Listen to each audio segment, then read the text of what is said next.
I had just backed my truck into the gravel driveway of our family's lake cabin when I saw her, Karen Whitmore, the self-appointed queen of the Whispering Pines HOA, marching toward me like she owned the entire shoreline.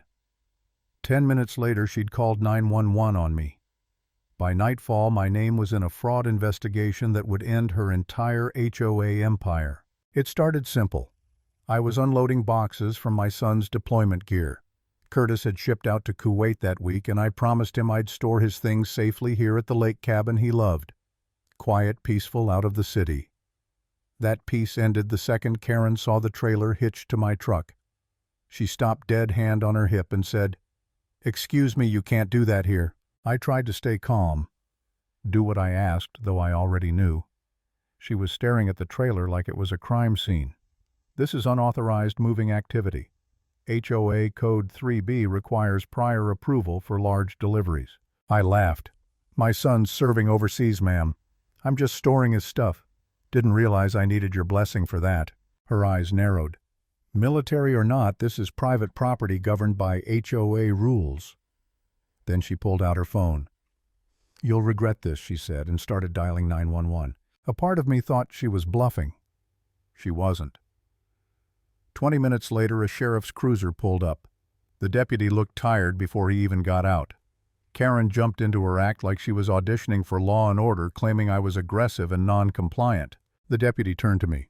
"Sir, what's going on?" I handed him Curtis's deployment orders, still folded in my pocket. "Just moving my son's things into our cabin, that's all." He read them, nodded slowly, then looked at Karen. "Ma'am, this isn't a criminal matter. The HOA doesn't have jurisdiction here." Karen's mouth fell open. "But he's violating—" "The HOA isn't the law," he cut her off.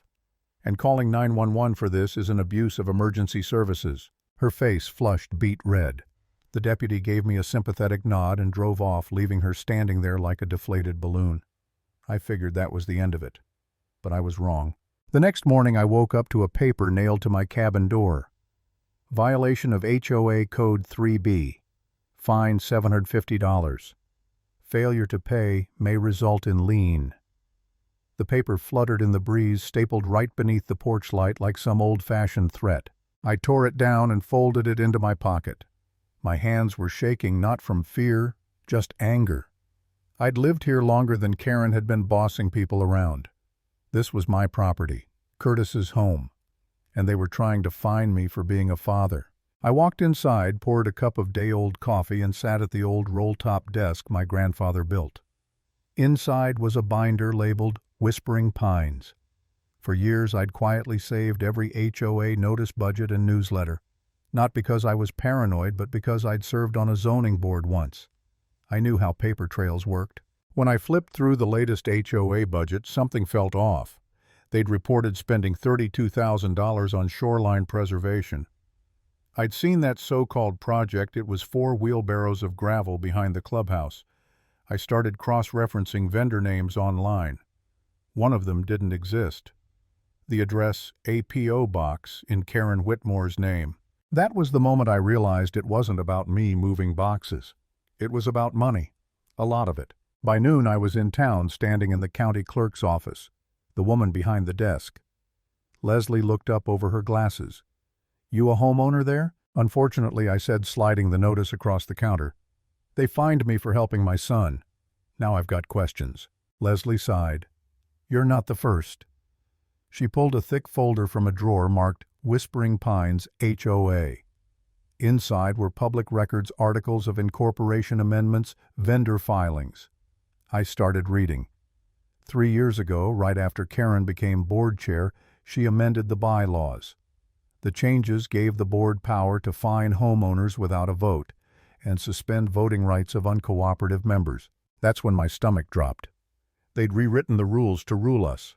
Worse, I found vendor contracts signed by the HOA treasurer, Margaret Lister. Only problem was Margaret had died last spring. All those contracts were dated after her death. That's when I knew this wasn't mismanagement.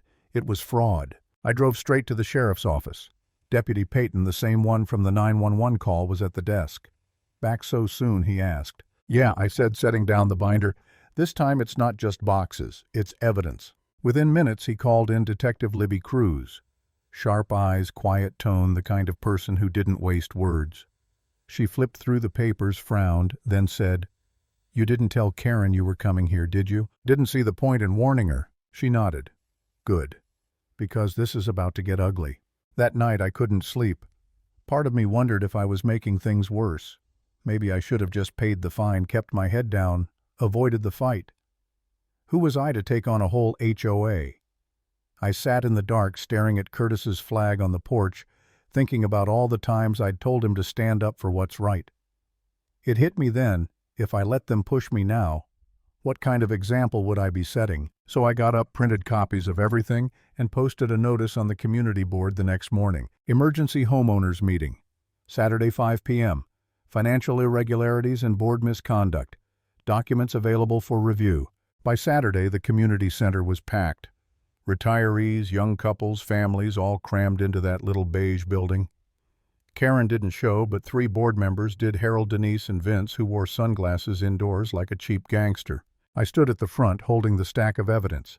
"I know some of you think the HOA's been acting shady," I said. "You're right. I passed out copies, fake vendors, forged contracts, illegally amended bylaws." Then I held up the affidavit from Margaret Lister's daughter confirming her mom was in hospice when those papers were supposedly signed. Vince tried to laugh. "This doesn't prove anything. Mistakes happen in paperwork." "That's not a mistake," I said. "That's fraud. And the sheriff's department agrees." Right on cue, the doors opened. Detective Cruz walked in with 2 deputies. "Harold, Denise, Vince," she said, "we need you to step outside." The room went silent.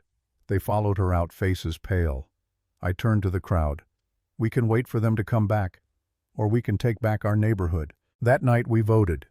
2/3 of homeowners signed to dissolve the HOA entirely. Whispering Pines was free for the first time in years. But freedom came with baggage. A few days later, Detective Cruz called. "You need to see this," she said. At the county records annex, she showed me 2 versions of the same document. One declared the land residential, the other added commercial development rights. The second one was fake, but it had been used to secure $800,000 in funding from a shell company tied to Karen's husband, Doug. I felt sick. So they used forged deeds to steal from us. Not just that, she said. They used those fake records to justify controlling land they never owned. The scale of it was staggering. I thought I was fighting one crooked woman, but this was organized theft, disguised as community service. Soon other neighbors started stepping forward. Greg, a contractor 2 doors down, found invoices where the HOA had charged him thousands for mandatory shoreline work. When he refused, they'd threatened to place a lien. We compared notes and realized dozens of residents had similar stories. That's when Greg and I decided to dig deeper, literally. We were clearing old filing cabinets in the clubhouse basement when Greg's crowbar hit something hollow. Behind the drywall was a hidden metal panel and inside a safe. We called Cruz immediately. When the locksmith cracked it open, everyone in the room fell silent. Inside were burner phones, a ledger with initials and dollar amounts, and envelopes labeled with residents' names, including mine. Cruz opened one. "These are surveillance files," she said. "Credit reports, medical info, even photos." I tore open mine. Inside were pictures of Curtis in uniform, and a printout of his deployment orders, the same document I'd shown the deputy weeks ago. How the hell did they get this? Cruz's jaw tightened. "They've been spying on you, on everyone who questioned them." 48 hours later, the FBI raided the Whitmore house. Doug was arrested for wire fraud and misuse of federal grants. Karen tried to flee to Vermont but was picked up at a rest stop and hauled back in cuffs. News headlines exploded. Lake HOA scandal, unravels, massive fraud scheme. But for us, it wasn't about headlines. It was about finally breathing again. We gathered under the pines, not in a stuffy meeting hall, but outside where the lake breeze could carry our voices. We voted to form a cooperative trust, no fines, no secret meetings, no power games, just neighbors helping neighbors. I looked around that circle, people who'd been afraid to speak now standing shoulder to shoulder. The fraud money we recovered would go to fixing roads, rebuilding the dock, installing solar lights along the trails. As I spoke, I saw Curtis's flag in my mind again. I realized this whole fight had started because someone tried to shame me for helping my son. And it ended with a community that finally remembered what respect looked like. When the federal agents took Karen away, she didn't shout or struggle. She just stared at me through the car window, eyes cold, mouth pressed thin. Maybe she realized what I'd known all along: you can't build power on lies forever. The crowd watched in silence as the car disappeared down the gravel road. The wind off the lake picked up, rustling the pine trees. I took a deep breath and let it out slow. For the first time in a long time, the air didn't taste like fear. And that's when it hit me. The truth. I wish I'd known from the start. You don't win against bullies by matching their noise. You win by standing your ground and letting the truth speak louder.